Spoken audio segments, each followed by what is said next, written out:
I'm Caitlin and welcome to the Lit Review. Today we are starting my vlog for the Paranormal Romance Readathon. It is officially November 1st, which means I have totally skipped 2 days worth of vlogging because this Readathon started on October 30th. But I was just so exhausted after work on Friday, and then, we did a little bit of celebrating here in the house for Halloween, and I just, instead of doing like the good YouTuber thing where I filmed some of that celebration, I was like, no, today's just a day to experience. Sorry that you missed out on that, but I am here to talk about my progress for the Paranormal Romance Readathon. I did make a previous TBR video for this, so if you'd like to see more of, what I possibly could be reading in this reading vlog, I'll link that up in the cards and down below in the bio. The Paranormal Romance Readathon has 6 amazing co-hosts. I will also link all of their channels down below, and this is also another of those readathons with like a little 3x3 bingo board, so which I will also include. Get you all the information.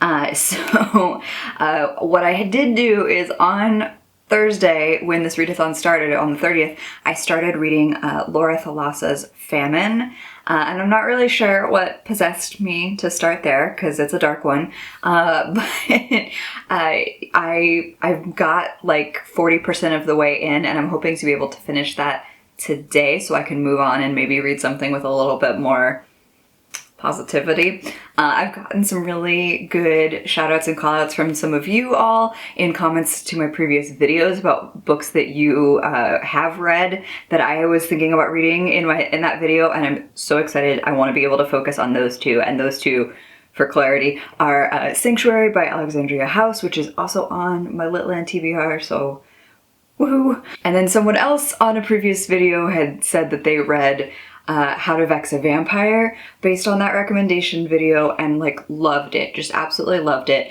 So that made me even more excited to dive in. So I'm gonna try to get those two in a little faster. So we'll see where this readathon takes us.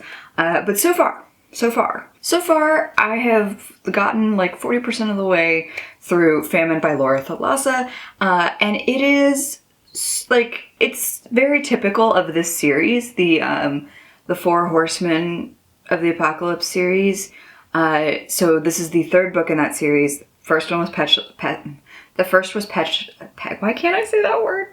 The first was Pestilence, the second was War. Of those two, Pestilence is my favorite, and TBD on Famine. But it's going very much in that similar pattern of like the women who fall for these otherworldly beings, these paranormal creatures, who are sent to destroy humanity at the end of days. And these are often like really dark, brutal, brooding romances. So they're complicated. Like this one, I think, has probably got some of the best backstory. So in this particular instance, Anna is our heroine, and she, when she was about 17, actually came upon Famine the Horseman when he had been dismembered. So also, trigger warnings for this entire series for really detailed depictions of violence. So if that's not your jam, this is not for you. But anyway, so she finds him like dismembered, and she saves him by like basically protecting like part of his body so that he could regenerate, which is not a very attractive scene. But so she is so full of like compassion and care that she realizes that this thing that she thinks is a person is suffering, and she just wants to like protect it from whoever has hurt them. And so then when he regenerates, she realizes that he's a horseman because, of course, like at a global level, 2 of them have already come. And so he's still very kind to her until he takes her to her home city, and he just like levels it, completely destroys it. And so then she begins to think of him as a monster. But he lets her go free, and then like that's her backstory, and you get that a little bit at a time, but like I think it's important context. And then the real action takes place 5 years later, where her life has taken a huge turn, basically becomes a sex worker, becomes a prostitute, and she has no shame about that, which is great for the sex positivity. But she is now like determined to get vengeance on him. And it's, again, really brutal, violent, and there's just like a lot of stuff that I don't normally get attracted to in romance novels, which is kind of like mental mind games, torture.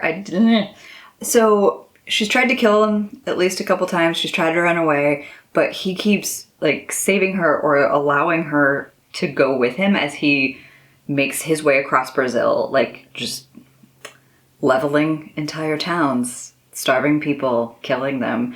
So it's really hard to like the guy. And I feel like that's another hallmark of these series, is like you are in the heroine's head, like trying to find out how you redeem this person thing.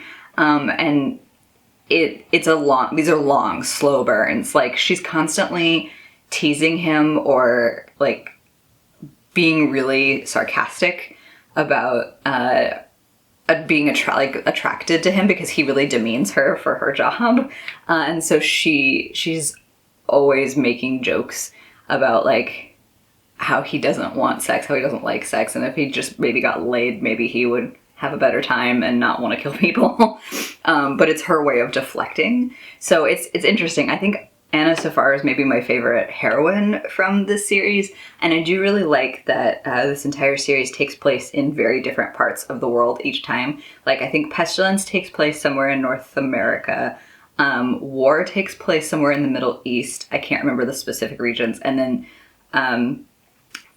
then Famine is taking place specifically in Brazil. So I like that there's really like global perspectives on something, because I think in a different era of romance writing, it would have been a global thing, but somehow miraculously all of the heroines and all of the horsemen would have ended up in like New York or LA or London, so I'm glad that this is actually a global series.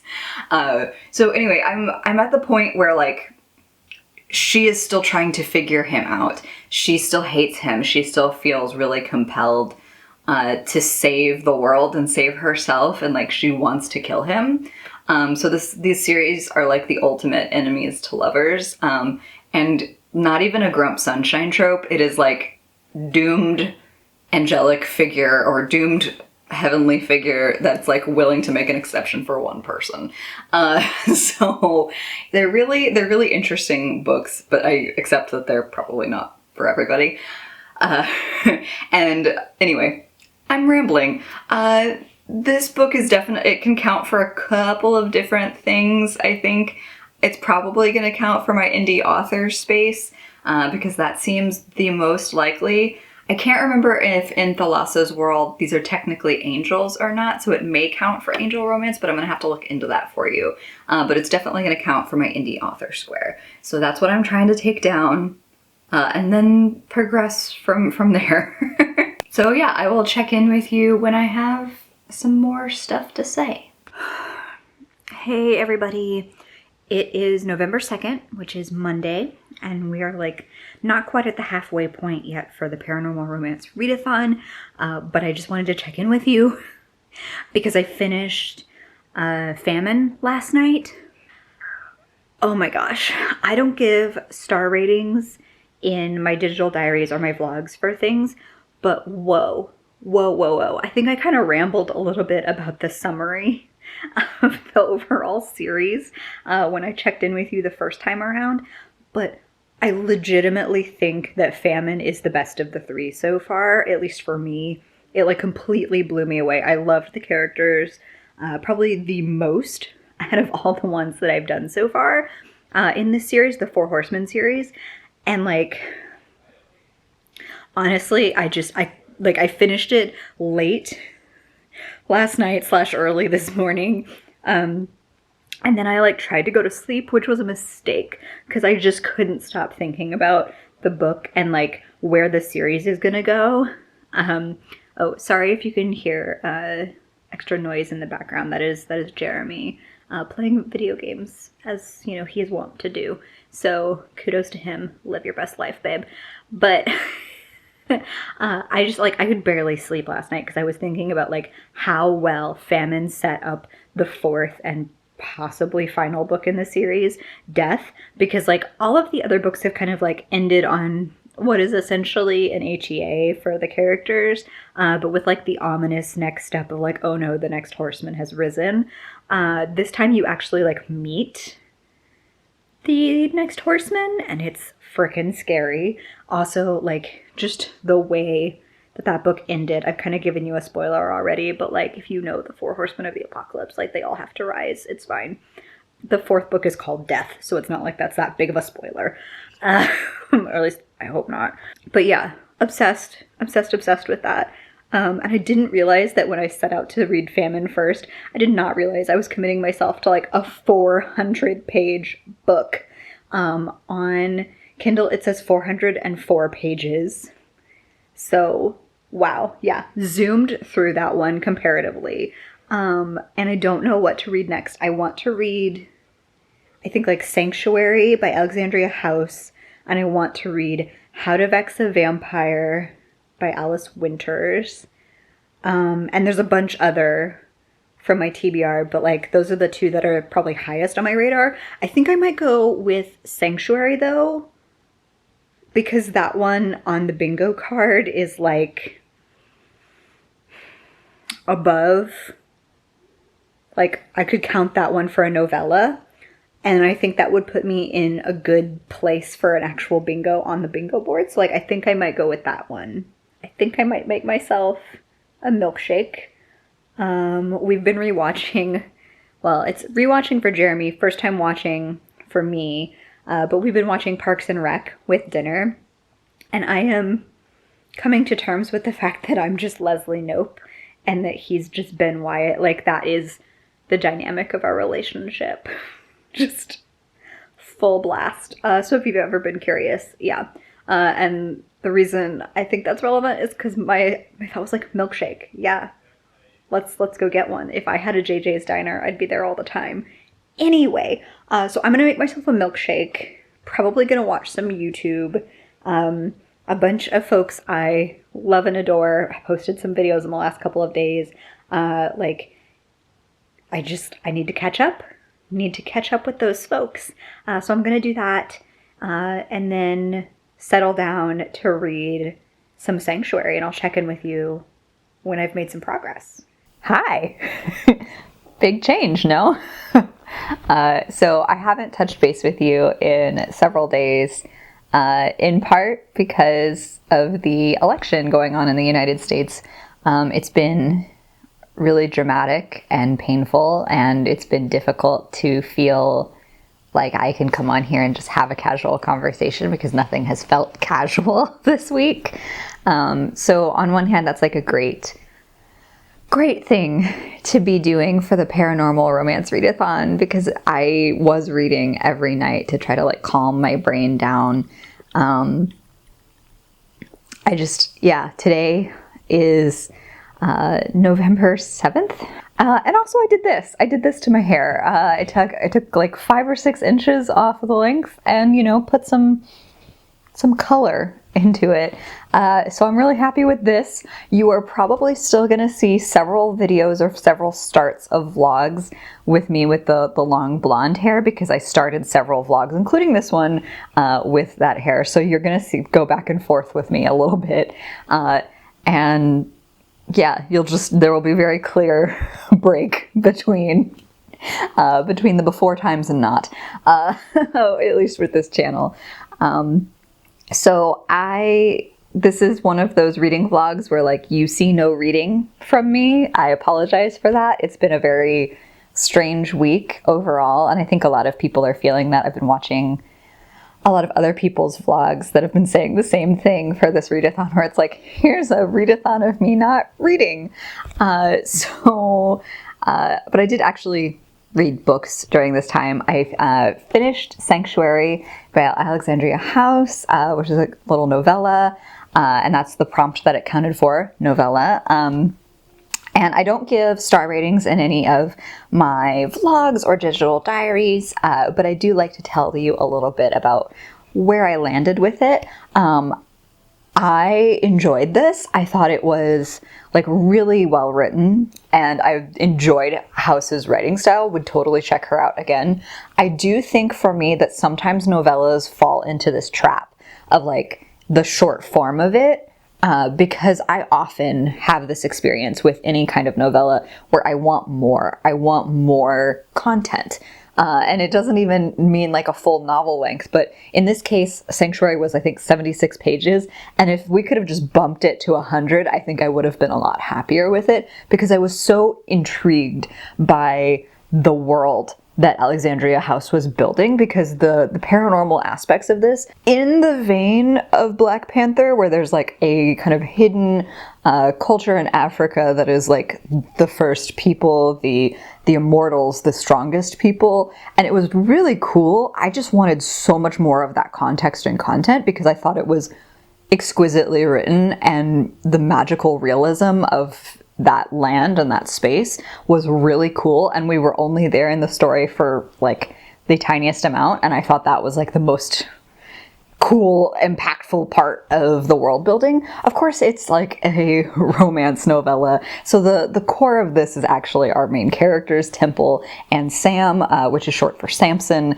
The plot of this novella is that they were high school sweethearts, and they, lost their virginities to each other when they were like 17 at prom, and then Sam ghosts Temple, and it like wrecks her life. Like, she has several failed marriages, and she just like, she can't stop thinking about him, and then he comes back into her life, and you get to know some of like the mystical, supernatural, paranormal elements as they reconnect with one another. And the smut was great smut, big happy, big good.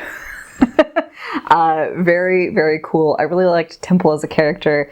I really liked Sam too, but I felt like I needed more. I just wanted more of them. So I would love to see like a full-length novel with these characters and in this world. I think that would be really compelling. So I enjoyed it. I would recommend you check this out, especially if you've ever read any Alexandria House before. This was my first time. Enjoyed the heck out of it. So I think for me, any like disappointment that comes with this has way more to do with the length of the novella than the actual content of it, which is very true for me across most novellas. Then I immediately picked up The Prince with No Heart by Emma Hawley, and this one counted for the Paranormal Romance Readathon as Has an Animal, and it's also on my Litland TBR, so it's like the one thing I included in this vlog that it's not part of my original TBR plan, because it was on my Litland and I wanted to sneak it in. But it counts for Has an Animal because the villain of this little novella is a werewolf. So you get to like have that interaction, and an animal also counts for werewolf characters. So the prince, Augustin, is cursed when he's a child, much in the way of like Sleeping Beauty with Maleficent, where this evil or malevolent fairy curses him to not have a heart. And then another fairy comes in and blesses the prince, that he will be very handsome and strong, and that no weapon, mortal or fairy, can harm him, can kill him. And then that fairy's like well-meaning but idiot husband blesses him with an untiring sword. And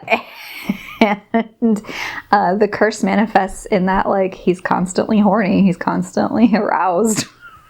So like that's the core premise of his character, but also that he's like constantly aroused but like emotionless. Like he understands emotions but doesn't necessarily feel them, whereas the female character is a princess of a different land and is cursed by the werewolf, to also feel an intense amount of lust, because he is trying to woo her, and she does not want anything to do with him because he's been harming her people's like sheep and cows.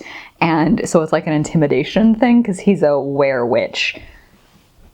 I love this genre because it's just, it lets itself go in the weirdest places, and I just adore it. So her name is Violet, by the way. So Princess Violet has to disguise herself as a beggar girl to convince Prince Augustin to help save her kingdom. And the reason she has to disguise herself is because he has like an innate fear of noble and royal women, because he thinks that they're all gonna like force him to get married and he doesn't want that. It's a whole thing.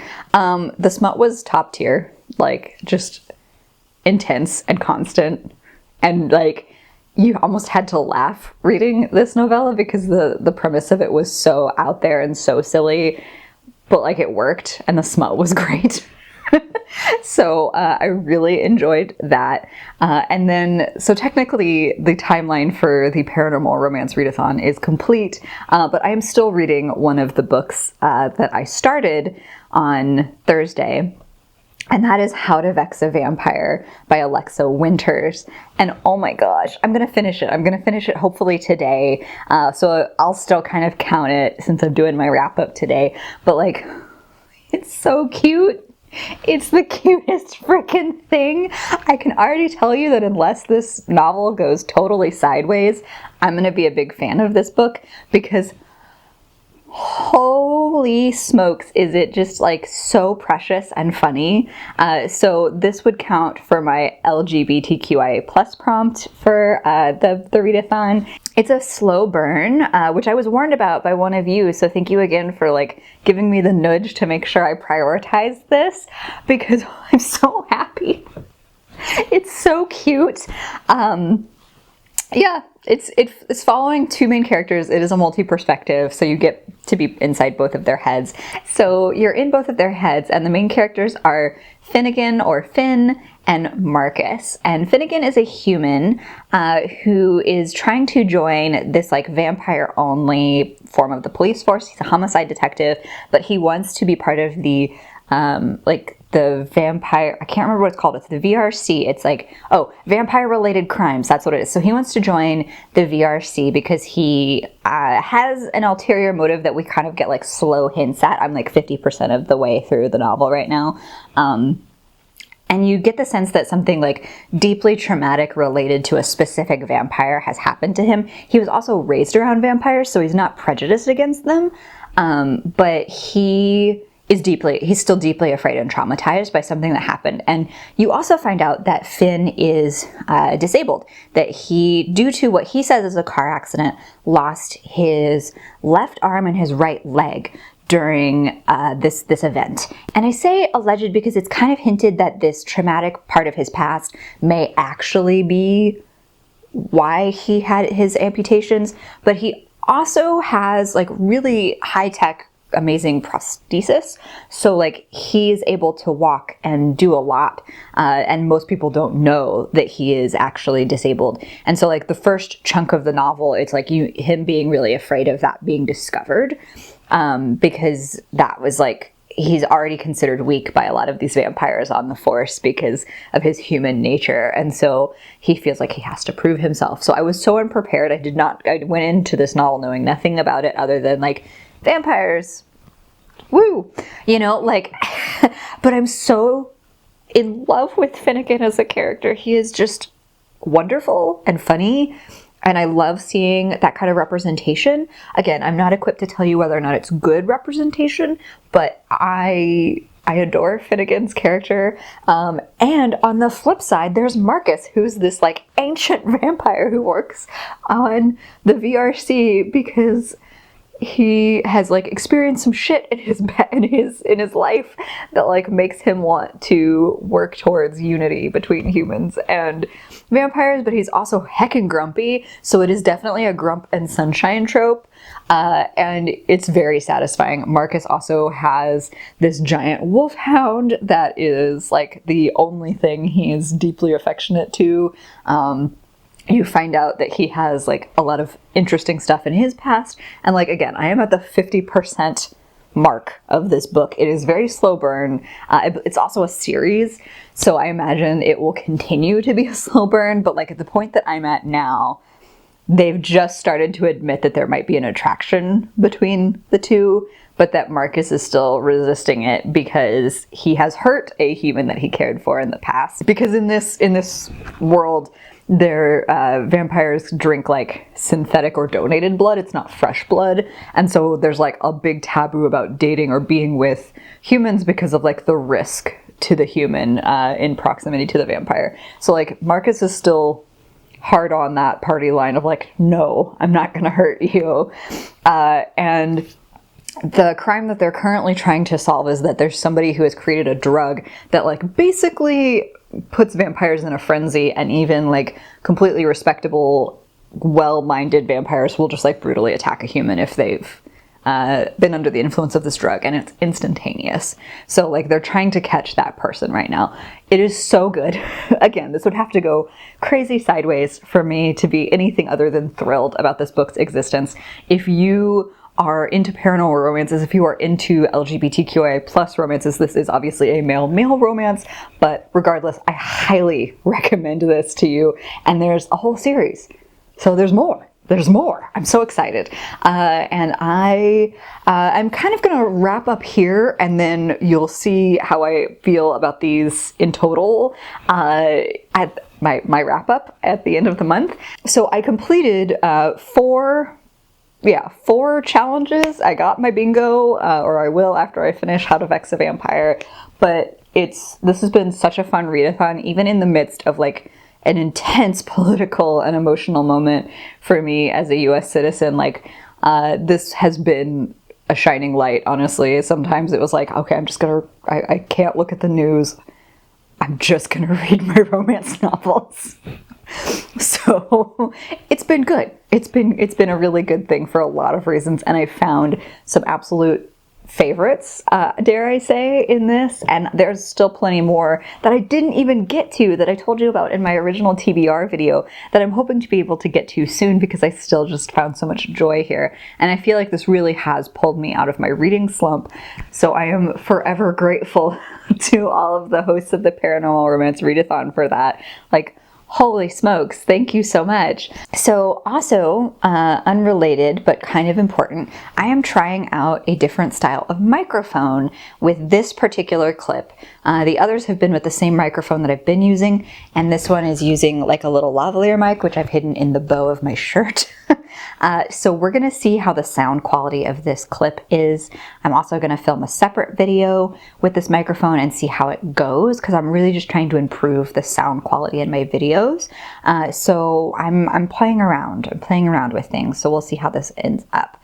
But yeah, I'm sorry that there wasn't a ton of reading and that it's mostly me just talking at you. But yeah, it's been a week, and I'm really glad that it's ending like this, for so many reasons. But ultimately, thank you for spending the time with me. I hope you have a fantastic reading day. Like and subscribe if you'd like to see more of me or this channel, and I'll see you in the next one.